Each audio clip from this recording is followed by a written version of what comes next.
The Sanford Springvale News. And every week we have, usually we have one person that comes in. Today we have a double shot. We have Barbara Sutcliffe and Lawrence Furbish who are joining us. Lawrence has a whole different slant to bring. We're going to talk about that in just a bit. But first, Barbara, welcome back to the program.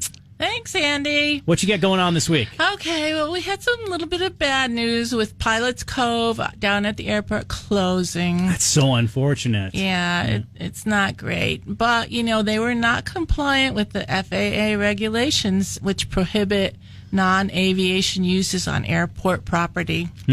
So, and Allison Navia, the airport manager, commented it just wasn't a good fit. So the owner, Dan Bowden, plans to open a country bar in Alfred. Alfred is the new Sanford. Maybe. Right? That might be right. Yeah, so that's cool. That's going to be coming up in the brand new Sanford Springvale News, which is going to be in physical form. Let's see, that would be on Friday, and then in your inbox on Saturday morning. What else is coming up this week, Barbara? Well, okay, we have, I'm going to talk about the history stuff. My husband, Lawrence Furbish, writes a bi-weekly history article for the newspaper. And this year, in this edition he has on that is called Sanford 100 Years Ago, from December 3rd, 1925. And in the paper, they're bragging about Sanford being the biggest town in Maine. Wow. A guy was arrested, fined $400, and got 2 months in jail for trying to deliver a gallon of liquor. Oh, because it was during Prohibition. All right, awesome. And the one that I found really amusing were these boxing matches that happened at the Springvale ring, and the guys that were fighting or had boxing, battling Terrian, Emery Kid Cabana, and Kid Sullivan. All right. They all had the nicknames, right? Oh, yeah, they're great. So we're going to hand it over to Lawrence now. Well, Barbara, thank you for that tidbit and those things that are coming up in the Sanford Springvale News, including news on what's going on around the airport, because behind Lawrence is pictures of the old Sanford Dragway here in the studio, which is a place that you used to work.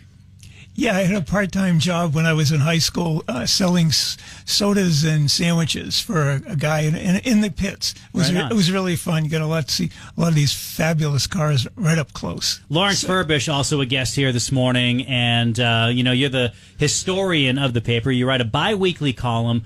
What got you into writing about history? Well, I'm very passionate about history in general and Sanford history in particular. When I retired and moved back here, I got involved in the local history society. I have a lot of fun doing it. I love writing this column. What I do is I pick the date that I'm going to look. In the Sanford Springvale Historical Society Museum in Springvale are all the old newspapers and bound. So I go and find a date, and then I just start going through the paper and looking for interesting things. I usually try to have something from the front page that's political or public policy.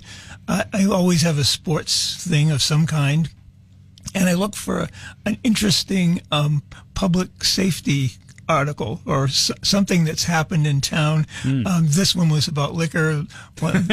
Last month I loved it. It was a guy refused to stop for the police. He was just going to be stopped for hitting a traffic sign, but he led the police in a chase around local town, hit 3 other cars, and ended up being charged with all kinds of things. Jeez. If he just stopped, he would.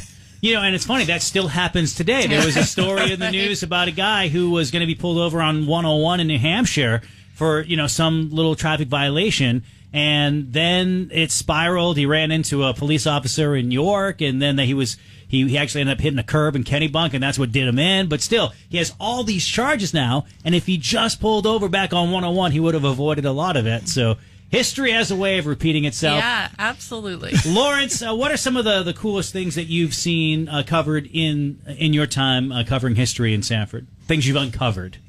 Well, there's a lot of great stories. I mean, there's things about the good old mansion and its closing. That's one of the stories that I want to do. You mentioned WSME and its formation. When I was in high school, I was in the Key Club and got interviewed by Fred Nutter there. Oh, wow. And so I really would like to do a story about that. There's a ton of interesting things. Sanford has a very, very interesting history, and I'd like to remind people of that. And they can be reminded every single Friday and Saturday by picking up the Sanford Springvale News. Barbara Sutcliffe, Lawrence Furbish, thank you for joining the show this morning. That is your Sanford Springvale News Drop, and back to the music faster after these on York County's Morning Show.